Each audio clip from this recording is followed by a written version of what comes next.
Hello buddy, welcome back to another episode of Just Fed where I am playing Final Fantasy XIV. Last episode we looked at a lot of different relic weapons, like all of the different relic weapons that you could get in a Realm Reborn. And we also did the final quest of the Amalja Beast Tribe. And another thing that we did, it's a pretty filled episode, full of stuff that was done. What the hell's happening with me? Another thing that we also managed to do at the end of the episode was fight Shiva Extreme. So we now are also done with all of the extremes. The only thing that I still need to do is get the mounts, and then we have another quest at the end of that, which we can go and do. But I will do that a little bit later on. Basically, I will be doing like stuff like this, and also the beast tribe stuff. I'm going to do before the end of a Realm Reborn. That is the idea.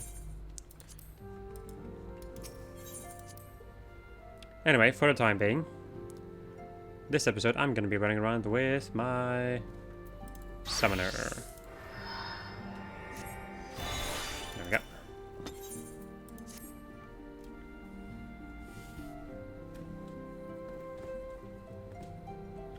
I'm most eager to address the Ascian's threat. However, we dare not neglect our other pressing concerns. We both know full well that Saint Shiva will not be the last primal we face, and our relationship with Ishgard is still tenuous at best. To think that the resolution of the primal threat was once the sole priority of the Science of the Seventh Dawn. Some days I wonder if it was wise for us to take on so many other responsibilities. Lest you forget, antecedent, the Scion should not shoulder the burden alone. Were not the Crystal Braves established for this very reason? True, we are presented with a multitude of problems. However, we have all the resources we need to address them in turn. Lyn, in particular, is ever a steadying hand, who I trust will continue to support the Braves. To what we owe the pleasure. Have there been further developments regarding the situation in Ul'dah? As expected, the Immortal Flames have been struggling to cope with the relation that one of their high-ranking officers was a Guardian agent. Suffice it to say, Adeleji and his monetarist ilk have wasted no time in attempting to turn the situation to their advantage. Coupled with ongoing unrest, the Flames are finding themselves hard-pressed. Plainly, General Ban needs our help, and I will direct the Crystal Braves to offer what support they can. If I am to stay abreast with the latest developments and issue effective orders, however, I cannot afford to waste time traveling back and forth. And so, for the foreseeable future, I think it would be best if I were to remain in Ul'dah. Unless you have an objection. None whatsoever. We have matters here well in hand. When Brida's research is proceeding as planned? So she tells me, though I am not familiar with the details. Oriange is poring over his tomes in the Waking Sands, and the others are contributing in their own ways. Alas, the key problem, how to form an ethereal blade at will, remains unsolved. Nevertheless, it is only a matter of time. Lyn, while we focus on that task, mayhap you could assist Alphino and his Braves with theirs? It would do much to restore faith in the Immortal Flames if the Warrior of Light was seen working on their behalf. Never forget that your esteemed status allows you to act in ways that those more tightly bound to organizations and nations cannot. As ever, I implore you to do so. Not that your response was ever in doubt, but I humbly thank you once more for aiding our cause. Now then, there are preparations I must attend to before my departure, such as receiving Rial's latest report. He has proven to be quite skilled at gathering information others wish kept secret, hence why I placed him under my direct command and ordered him to investigate the Ul'dah riots. When you are finished here, join me outside. Depending on what he has to say, I may soon have a favor to ask. If there are any developments on our front, I shall inform you at once in the usual fashion.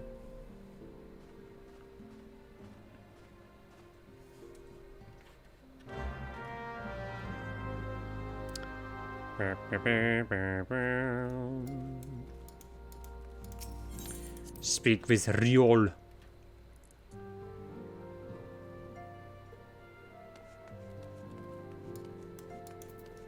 Bidet.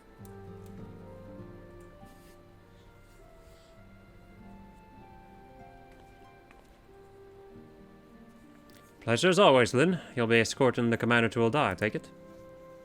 Actually, I had another task in mind for her. If you'd be so kind as to repeat your report for her benefit. Right then. Me and mine have been making inquiries into the source of the weapons we found our way into refugee hands a ways back. So happens we caught wind of something promising. A rather large purchase, sharp and pointy things by a black marketeer, holed up near Highbridge. I doubt that this man would have secured such a quantity of weapons if he did not already have clients waiting. Clients that, for whatever reason, would prefer for this transaction to remain secret.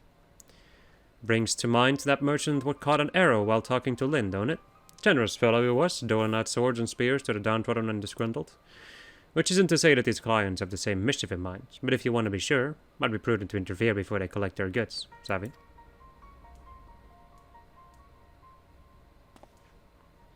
Seizing the weapons before they fall into the wrong hands would be for the best. However, if we strike at the appointed hour, we might capture the black marketeer as well as his clients. What say you, Lynn? Nod. Then it is settled. Rendezvous with Captain Ilbert at Highbridge and intervene with the exchange when the exchange takes place. Now then, if you would excuse me, I must leave for Ulda. I expect good tidings.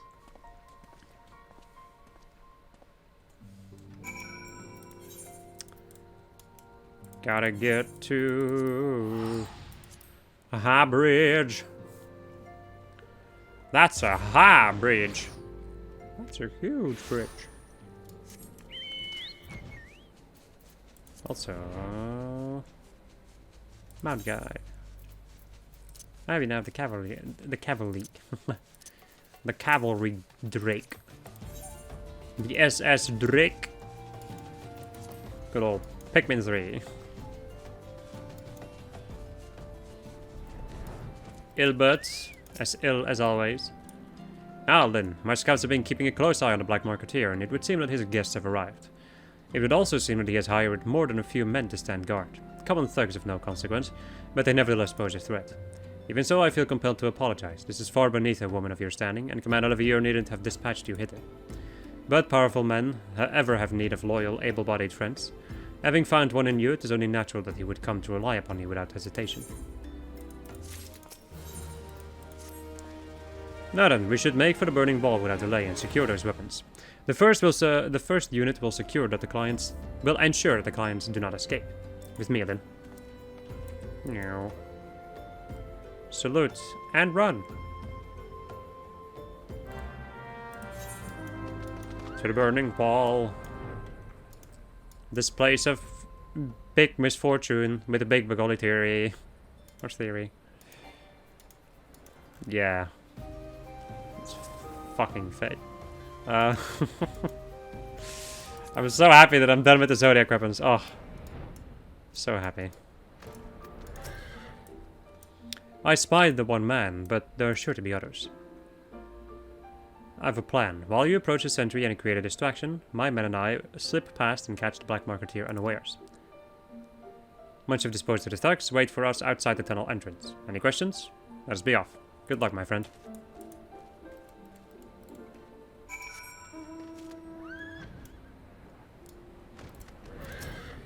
Who goes there? An adventure? Damn fool, you should have never have come here. Never should have come here. Skyrim belongs to the Lords. Oh, another one. Kill her and be done with it. Or if it's all of you, this ends here. Now it's personal. There we go. Pathetic.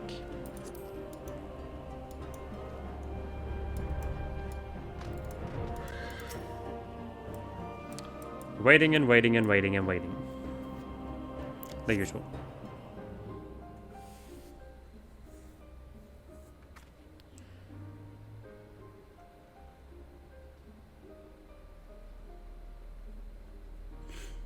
I don't understand. What's all this about? Grog.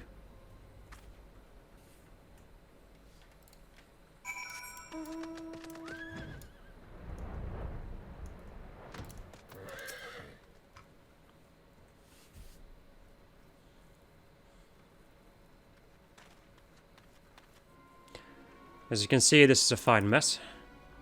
When I tried to restrain him, he drew a hidden blade and lashed out. Before I could disarm him, one of my subordinates panicked, and this is the result. How foolish of me to underestimate the bastard and to bring an inexperienced recruit. Commander Levier will be most disappointed. Damn it all, a golden opportunity wasted. As for the clients, though we know not how, they slip past our perimeter. At present, the first is currently tracking a party of Duskwhite sellswords we suspect may be them. Would that we could have enlisted the aid of the Immortal Flames or the Brass Blades. Alas, we're here to aid them. They're in a position to aid us. Well, at the very least, we have secured the weapons. Yet even that accomplishment is lacking, for the information we received indicated a massive shipment, and this is anything but.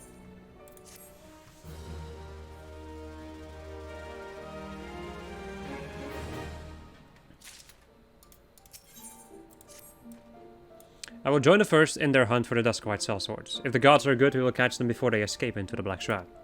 In the meantime, I ask that you deliver these weapons to Ul'dah in my stead. Entrust them to the third's Yuhu Hase. He will take care of the rest. I need to grab it first. The crate that's like almost the entire size of Lynn.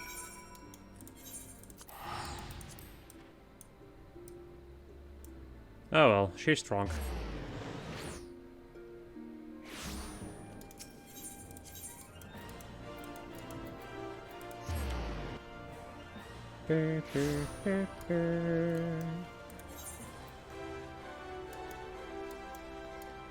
Ah, those jobs that I won't unlock until we get to Stormblood. Outstanding. Ah, the Warrior of Light, ever reliable friend to the Crystal Braves. You have my deepest thanks for your assistance in curses. Now, what brings you to us to stay?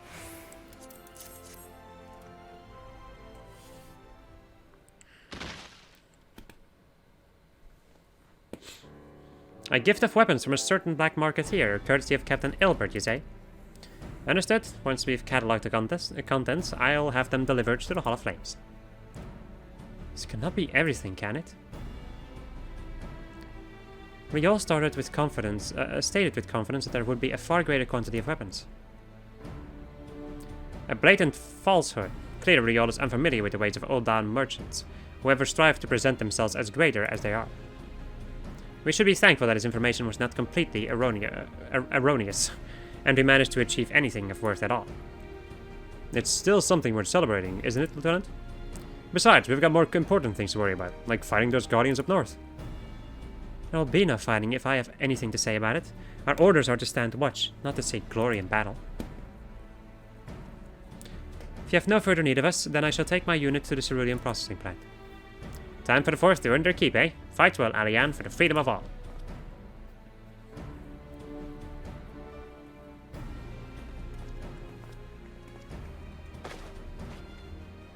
Oh, okay. Excellent work as always, my friends. Rest assured that the Immortal Flames will hear of your contribution. Until we meet again.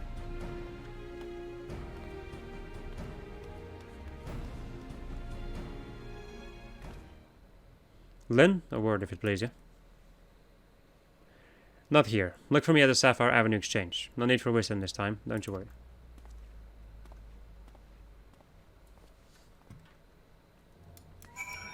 Riol.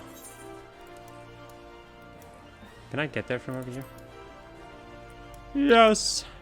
Yes!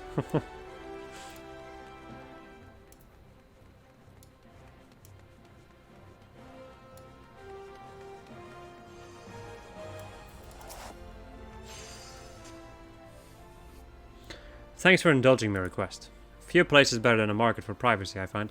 All the hustle and bustle of commerce means most conversations go unnoticed. I'll get to the point. At the Berlin Wall, when you and the captain were interrupted the exchange, what happened? Tell me everything. Leave no detail out.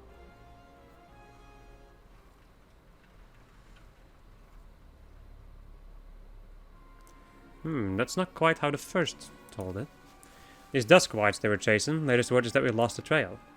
But you never saw him yourself? Not before the fighting started, and not after? Something ain't right. I don't know what it is, but I can feel it in my bones. I'm not daft enough to be misled by some merchant's drunken boasts. My information was reliable, goddammit. I know he purchased those weapons. As if I've never deciphered a moneylender's books, or had to follow a transaction back to its source. Did plenty of that back when the Braves were getting started, believe me. Commander wanted assurance that we weren't taking gil from the wrong sort of benefactors. Of course, these days the money flows like water, and the first and the third get the shiniest new toys. Forgive me, friend. I have a lot on my mind these days, and I appreciate you lending an ear. Right then, best get back to it.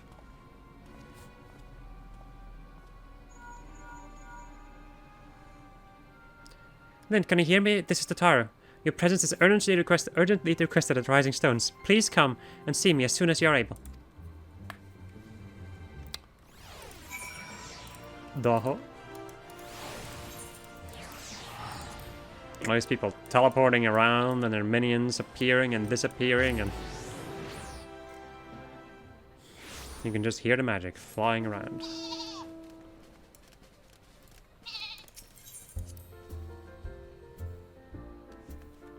Of the 69 parties currently recruiting, all match your search conditions. Thank you for coming so quickly, Lynn. We have a guest from Ishgard who wishes to speak with you, a most determined lady by all indications. Our guest with the antecedent in the solar at present. Let's not keep them waiting any longer, shall we? Oh, she didn't even run, she just walked. Pathetic. I expected more of you, Tataru. How dare you? Let's stop being an asshole. We have a guest from Ishgard who wishes to speak with you. Nani? Who could it be? I believe the two of you have met. Yes. Lucia. We have. I had hoped to speak with Commander Leveilleur as well, but I cannot afford to wait any longer. The Lord Commander sent me hither to request your aid in a matter of grave import.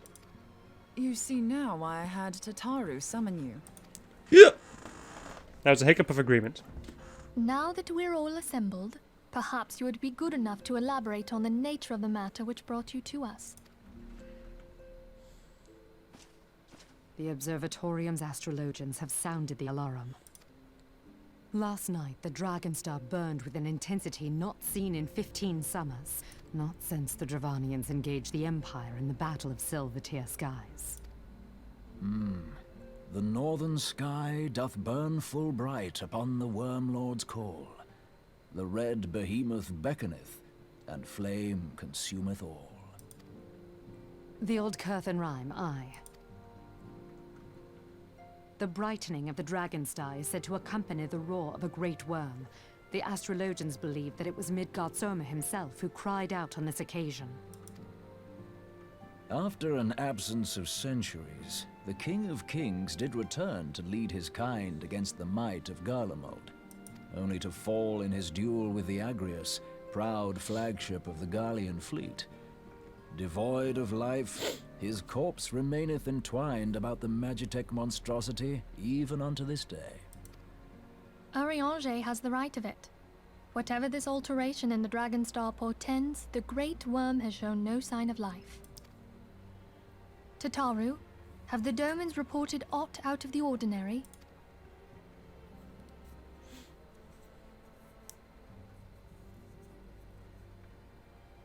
Correct me if I'm wrong, but if Midgardsormr had roared, wouldn't we have heard it here in Revenant's Toll? Roar is but a figure of speech. Dravanians can communicate in ways beyond our ken. It is for this very reason that we are forced to look for signs in the heavens. We cannot say with any confidence that a great worm roared at all, much less that it was Midgardsormr. Only by directly examining the Keeper of the Lake can we be certain. However, it will take too long to gain the Holy See's approval to dispatch the Temple Knights. Therefore, Sir Emric would entrust this task to you. Do you accept? We knew you would not disappoint us. Now, if you would excuse me, I must return and assist the Lord Commander. We have precious little time to prepare. To prepare for what, pray tell? When a great worm roars, his brethren cannot choose but answer. We prepare for battle.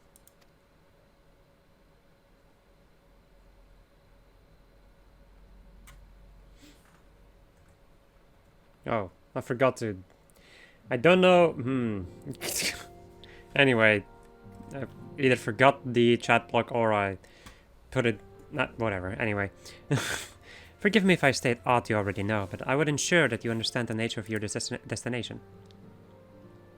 As Orianjay stated, what we now call the Keeper of the Lake is a wreckage of the Agrius, former flagship of the Imperial fleet, and the corpse of the worm responsible for its destruction.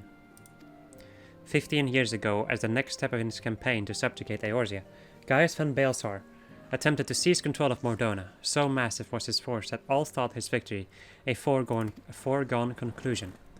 But an unlikely ally came to Eorzea's aid that day. Midgardsormr, legendary guardian of Silvertear Falls, burst forth from beneath the waters of the lake and led a host of dragons against the guardian ships overhead. In what would later become known as the Battle of Silvertear Skies, the Great Worm felled countless airships before engaging the Agrius. In the ensuing struggle, the flagship's ceruleum engines failed, and it tumbled into the lake below. Yet this victory came at a great cost, for the explosion which followed claimed the life of the Great Worm as well. That same explosion transformed Silvertear Falls into the desolate wasteland it is today, draining the lake of its water and crystallizing ether from malms around. Yet a remnant of the lake remains, and at its center a constant reminder of that fateful day long ago. In accordance with Sir Emmerich's wishes, our Doman allies have been standing watch over the Keeper of the Lake. It would be wise to speak with them before investigating the wreckage yourself. Be careful, my friend. We know not what dangers await you within. Now then, let us not neglect our tasks. There is much to be done, and precious little time to do it. Alright. Now, I can't really remember what job I was playing as last. I seem to be at a loss.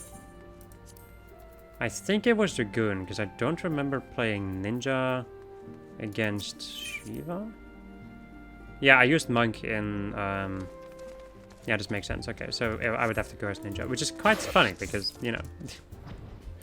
I'm gonna go and talk to the Domans as a Ninja.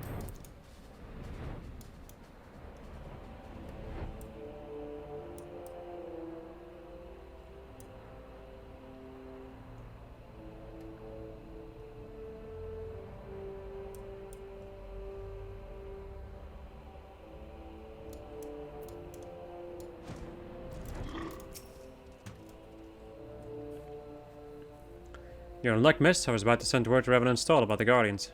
Of late I've seen small airships, likely from Chasm's Sentry, come and go from the Keeper of the Lake. Though I cannot say for certain at this distance, I believe they may be salvaging something from within the wreckage. The Chasm supply lines have been cut off from some time, and I'd wager they're desperately in need of spare parts and other equipment.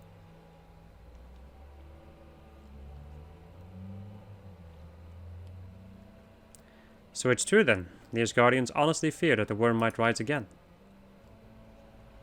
Well, from here it seems rather unlikely. But if it's assurance they want, you have no choice but to inspect the corpse in its entirety. Easier said than done, given the creatures which inhabit the wreckage, and the aforementioned Guardians who won't take kindly to your presence. They're sure to fire upon an airship, so I'd advise a more stealthy approach. Take this boat and a few of your comrades to the base of the Agrius, then climb to the top. That's the only viable approach, I'd say. As we unlock the Keeper of the Lake, the final dungeon in A Realm Reborn. Spoilers. Oh my god. I'm gonna be right back. I'm gonna queue up and we'll see. Well, we'll just be back, you know, usual. Well, me thinking I could rest a little bit longer. It's not that bad, mind you, it's just kind of funny. It's like me thinking like, alright, it's gonna take a couple of minutes, and then the game is like, no. Anyway, welcome to the Keeper of the Lake. This is definitely a place.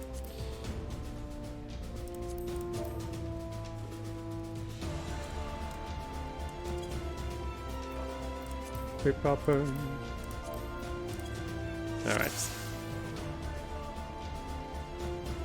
Hey, the Paladin has the Excalibur. Excalibur go brr. Anyway. We start our beautiful dungeon off with 3 crabs. A grand total of 3 crabs. They have frontal cleave AoEs, and I think also cleaves from the back. They have cleavage from the front and the back. Nice. And then there's this pole, which is one of the bigger poles. I remember a time where I did not really dare to pull all these enemies. That time has definitely passed. I don't give a shit anymore. I pull basically everything. There's only one dungeon where I don't do that, and that would be the Stone Vigil. Normal Stone Vigil is the only dungeon where I don't do that. Because that usually kills me.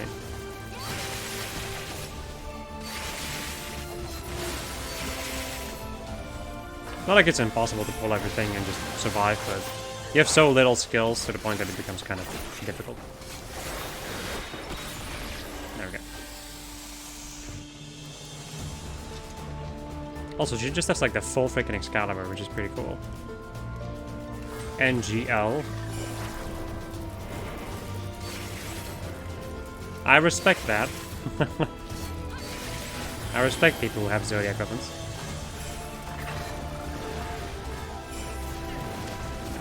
Okay, Frog is out of the way, like, it's too far away for me to be able to hit them with the Arisa.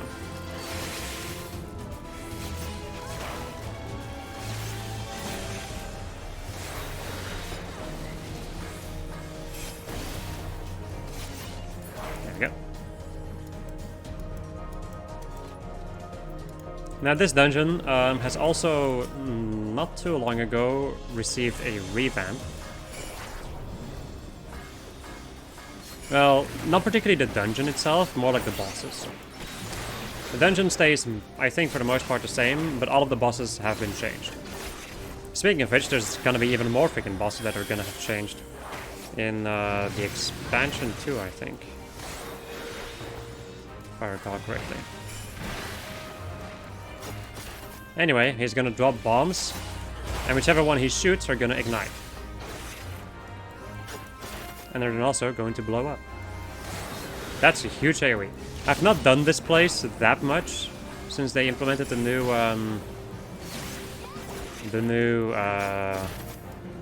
fights, so I don't really know them as well as the original ones. This one was interesting in the original one because you could basically knock around the barrels, like the cerulean things. So it was very interesting because sometimes you could like create this freaking chain reaction of a lot of them blowing up, and that would result in a bad time. The interesting part.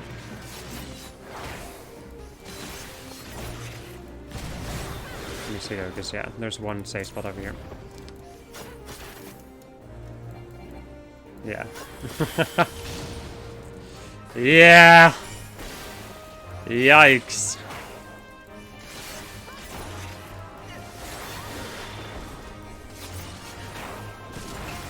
Other than that, there's not really that much more to this fight.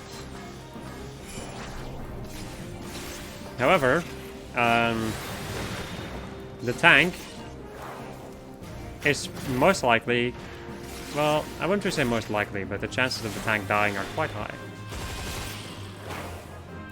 So now I just have to get good and kill this freaking thing, I guess. The tank will be fine. They know what they're doing. At least to a certain degree. Hallowed Ground, oh, what a champ. What a champ. There we go. Didn't even die. Nice. And you can also get item level 100 gear from this place. By the way, well, with gear, I think you can also get like armor pieces. Yeah, you can. Yeah, right.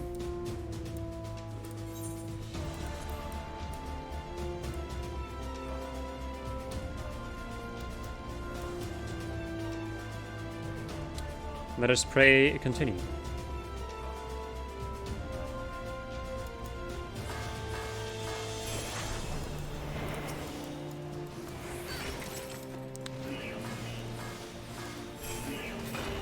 Yep. Did I hit all three of them? No, only two of them. That's really annoying.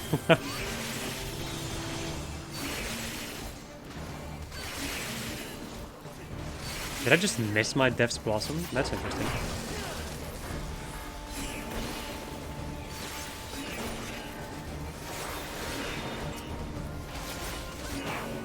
You ready to hear this alarm go off, like, constantly in this part of the dungeon? Hope you enjoy the sound of constant meow meow meow meow.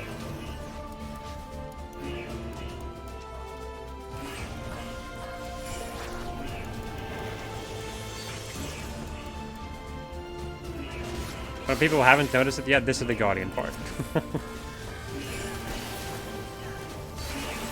You first have a random creature part and then the Guardian part. And then at the end I think there's also just like more random creatures. Anyway, destroy the field generator thing, which will release the Colossus. This dude can cleave just in front of him. It also has the line attack, which you just saw, a really big one. Other than that, the dude can also just at random shoot fire out of his palms in an AoE, which may also give you a debuff, but I'm not 100% sure. It in any case does a sizable amount of damage use.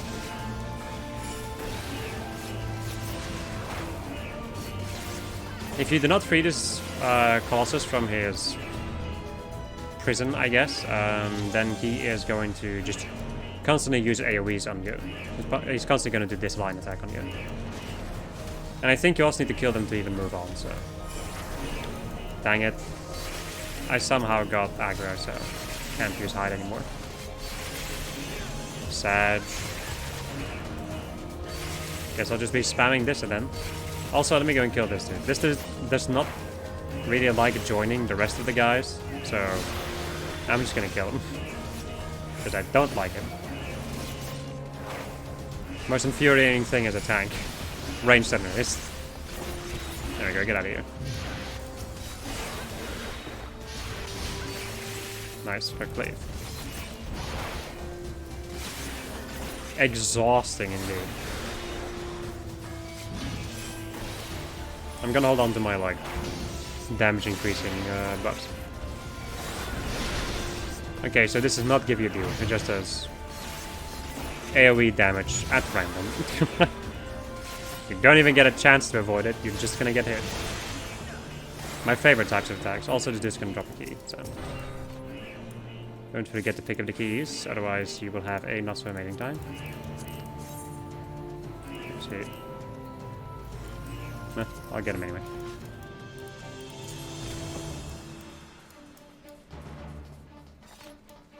I get in front of the tank for a second and they just pop sprint. We're going to do this before I enter the arena. Let's go and use hide so I can reset my mudras. This dude uses flamethrower, which is a cleave that sticks around for a little bit. Keep that in mind. A lot of people tend to get hit with that. Other than that, he is going to choose a side of the arena and then march through it, creating fire. Puddles. Fire. Pause. Puddles.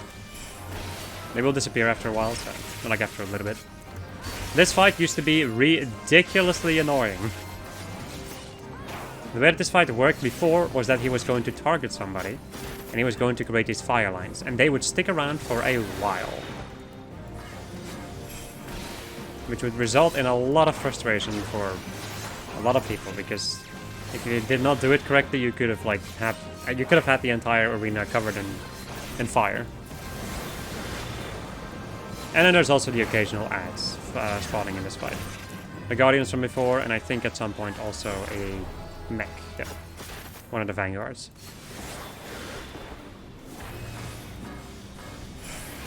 I don't care.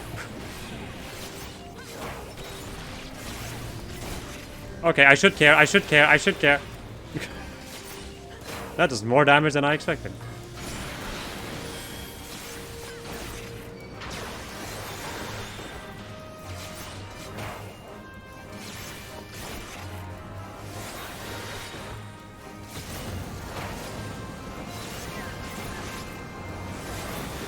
There we go.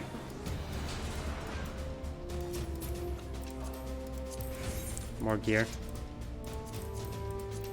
These ones give a sizable amount, or like I would say a decent amount of seals still. I would still in general just like get all the gear that you can, just because you can turn it into seals at the Grand Company. That is of course if you're high enough level to do that. Also, I have no idea where our tank is, but they're not here. Also, this lady is not wearing any pants.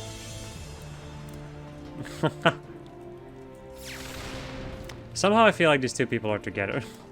Like, they are probably a team. Ah, the other person DC, if I say.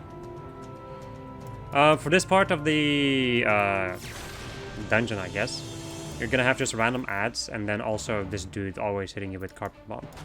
Oh joy. Well, that's a situation and a half, buddy. You did this. It's just you who did this. Really? Then the ads move away. Son of a bitch.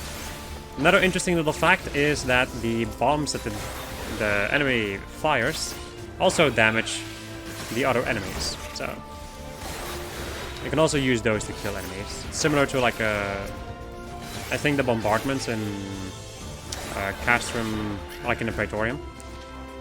They also kind of work like that.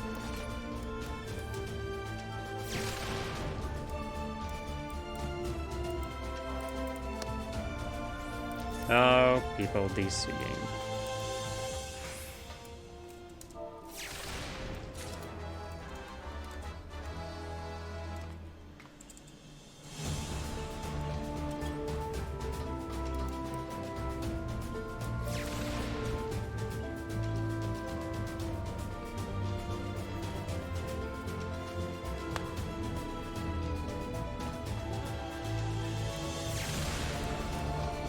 There we go.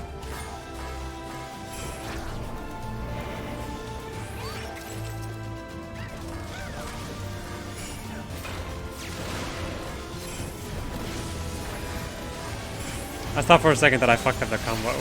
Like, I thought I misclicked for a second, then I was like, no, my ninjutsu! Especially like my empowered ninjutsu from Kasatsu. That would have been kind of annoying.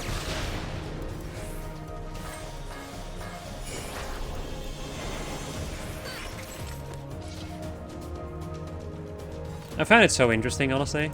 It makes sense, but like I still find it very interesting that if I think back on like how I used to play the game and how I'm playing the game now, like how much I have improved in a year of playing this game is ridiculous. I guess it would make sense, you know, that you would improve somewhat if you play a game for, like, honestly a lot in a year. But still. It's like one of those things where you think back like, man, this is where I came from, huh? Sure have come a long way, boys. And girls, of course. Gotta be gender neutral over here. Gender equality. Sorry, gender equal. Gender equality, yeah.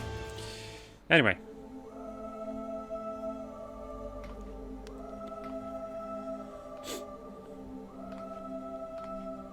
Who treadeth now upon my bones, and waketh me from slumber sweet?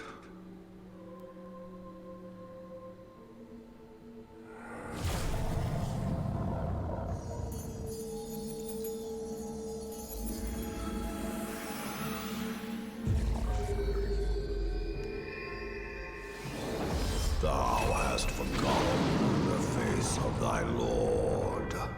Remember, mortal, and fear me. This is another fight that has been changed. Quite a lot.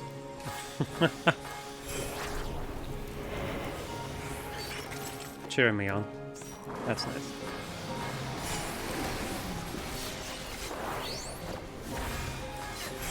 Oh shit. No! Okay, that was a bad time to use Assassinate. Assassinate kind of like locks you into position, so... For the beginning of the fight, just ignore his AoEs. This fight also used to be ridiculously different. This is also one of the more challenging fights from the original, from ARR in my humble opinion. Because one of the things that happened was that I do not know this new fight that well. One of the things that happened was that you needed to activate a certain thing. You need to like kill an ad and activate a certain thing, or it would one-shot you. Like, it would basically just insta-wipe the entire party. Now they have changed the fight, almost in its entirety. Disgusting. Just good old raid ride damage. More Phantom Kin. Which will result in even more of those AoEs. That must needs be avoided. You can avoid them at the same spots from before. Well, you know. Actually, no, you can't. Interesting. My apologies if my information is incorrect.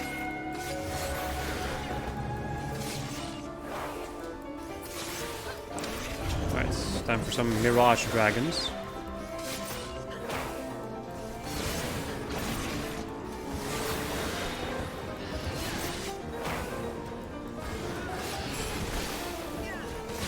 I'm not sure if we've seen this before, actually. In any case, what it comes down to when like a meter like that is there, it means that it's a DPS check. So, the longer you wait, the more damage that big attack from whichever enemy you're fighting at that point is going to do. And, you know, you would very much like to avoid that. Because some of these attacks, when they reach like 100%, they will just straight up one-shot you.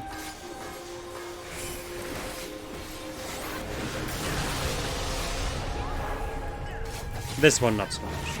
But it's also, you know, a dungeon. Then we have Akmorn, which is a very interesting little attack. Hits you multiple times in a row. It's a stack marker, which we've seen before, and hits you multiple times. Which that stack marker also, like, indicates, which is very cool. But I don't think I've ever seen that before. Also, now the safe spot would be still close to him, actually. Yeah.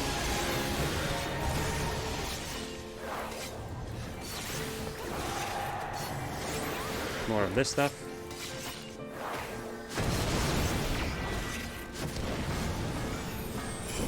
That right there is a good old Tank Buster.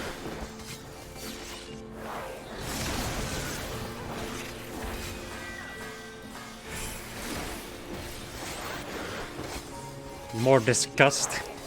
I love the fact that he has an attack called Disgust.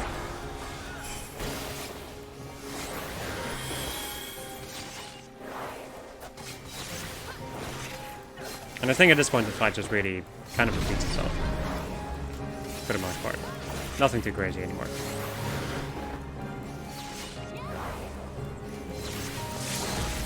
Okay. I was gonna wait a little bit longer so I could finish him off with an LB, but that's fine. There we go. I'm dead. We are done, please. This done, Gaon. Wow.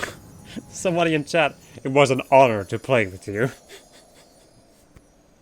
Wow. That's a first. I don't think I've ever seen that before.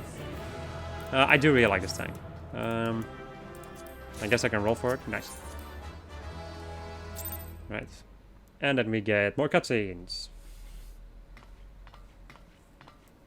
By her gifts hast thou earned a moment's reprieve.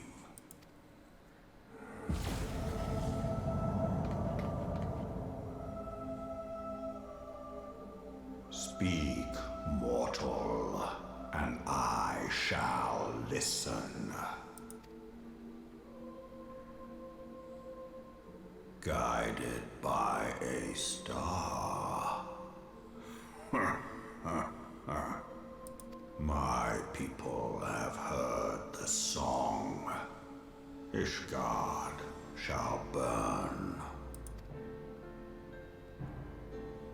Sons must answer for their father's misdeeds.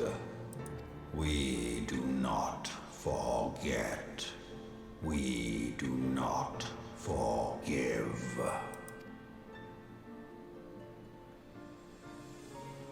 Seven children did I sire. One now singeth of retribution.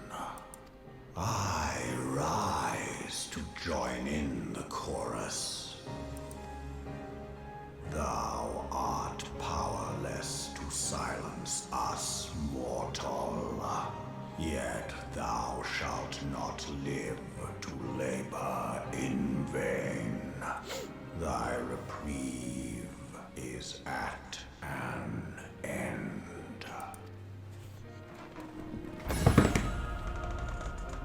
That was my phone. Trickery is thy shield. This frail, ignoble creature is not gifted, but chosen. Hearken to me, Hydaelyn. I remember, and I consent. Always ask for consent. Fear not, mortal. I shall not harm thee.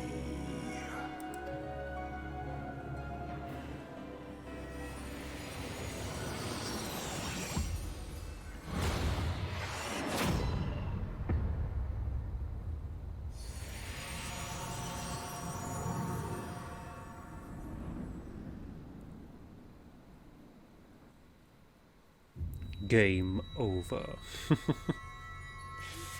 I lied, bitch.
Mayhap thou thinkest me an oath breaker. Thou art mistaken. If thou comest to harm, it shall be by another's hand, not mine. I did but strip thee of thy mistress's feeble blessing. Thou didst profit much by her grace, but no more.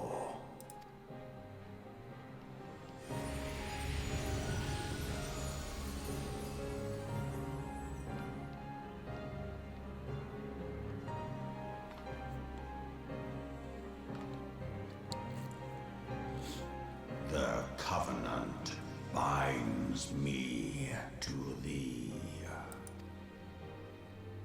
I shall watch, listen, and wait. Fight and struggle, if it be thy will. Man hath ever coveted that which lieth beyond his grasp.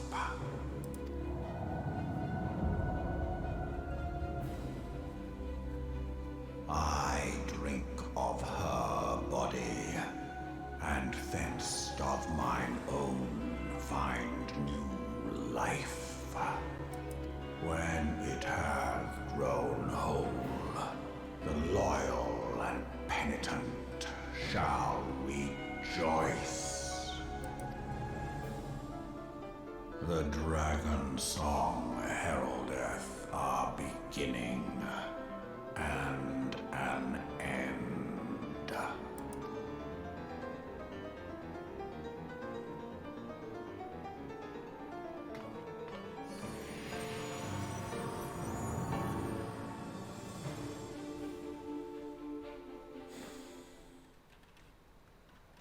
You may now summon Midgardsormr. Yes, you now have a minion.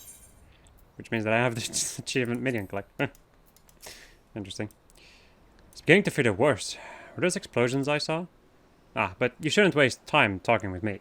Alfino left a message stating you were to return to the Rising Stones at once. Okay, so since this quest is still going to continue a little bit onwards, and I feel like the episode is, well, fuck it. I'm gonna finish off this quest. Or definitely try to. We'll see how long it takes me. I just don't want the episode to become too long. Because it's already kind of long. You catch my drift? Let me go back to Summoner.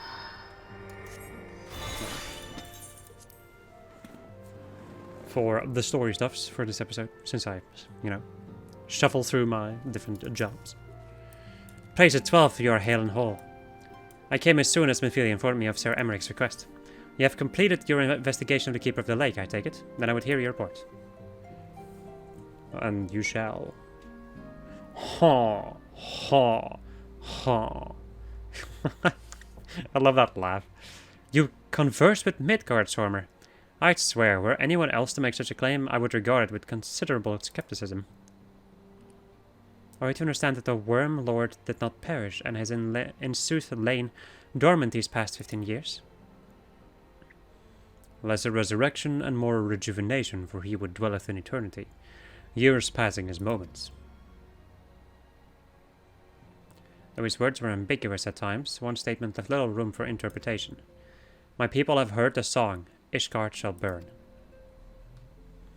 Clearly an attack is imminent. We must share this information with Sir Emmerich immediately. However, we dare not divulge your conversation with Midgardsormr in its entirety. To even acknowledge that you heard the voice of a Dravanian is a grave but necessary risk. Lest you forget, men have been executed as heretics for declaring as much. For your own protection and for the sake of our tenuous relations with Ishgard, the truth cannot leave this room.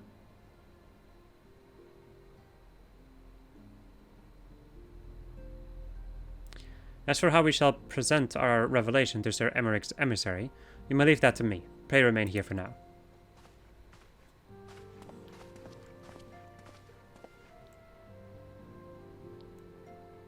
Is there something you're not telling us, then? You seem different somehow. It is almost as if you are missing something. Something important. 12 for Fend. Midgardsormr stripped you of the blessing of light? Are you alright? How do you feel? Nod. How do you feel? Yes! I see. It is a relief to hear that you are otherwise unharmed. It beggars belief that any could possess the power to deprive you of her blessing. Midgardsormr made mention of a covenant, did he not? One of the ancient myths regarding Silvertear Falls states that when the waters came into existence, so too did the Great Worm. Althik and Nimea, brother Time and sister Fate, decreed that Midgardsormr ever watch over the source, from which all water and magic were said to flow. I wonder, what if this was the covenant of which he spoke, and was not the gods with whom he treated, but Hydaelyn herself? Well, if he is watching over you, as he claimed, mayhap you will have an opportunity to ask. Let us keep this matter to ourselves. I do not wish to burden our friends needlessly.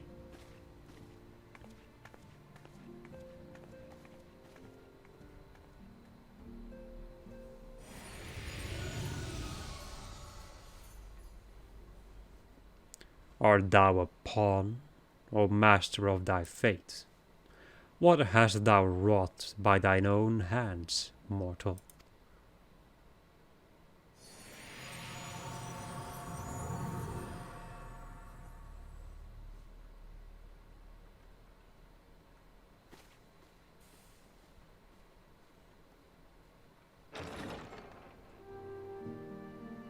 More cutscenes. Okay.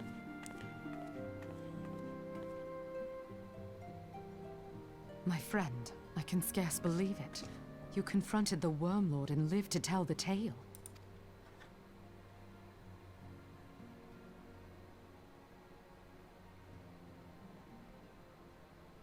I give thanks to Helone for your preservation. It is our sole cause for gladness. Your encounter with the Keeper of the Lake served to confirm our fears. A great worm has roared, and it makes little difference if it was one of the two in Eorzea or any other. The Dravanians are coming. I am told that Ishgard has magical defenses against Dravanian attack, though I am not privy to their exact nature. Will they be enough to repel a massive force? Ishgard has weathered countless assaults over centuries. This will be no different. And now that you have confirmed the threat, none can ignore the Lord Commander's calls for the wards to be strengthened. I dare not presume to speak for him, but I expect the Lord Commander would sing your praises. I must away, but we shall meet again soon.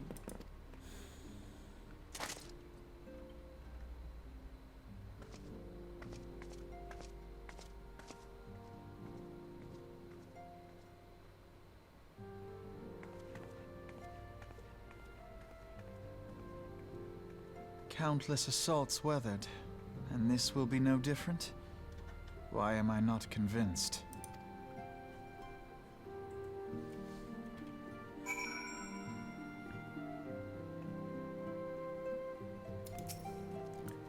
The Asgardians have warred with the Dravanians for centuries, nay, nearly 1,000 years.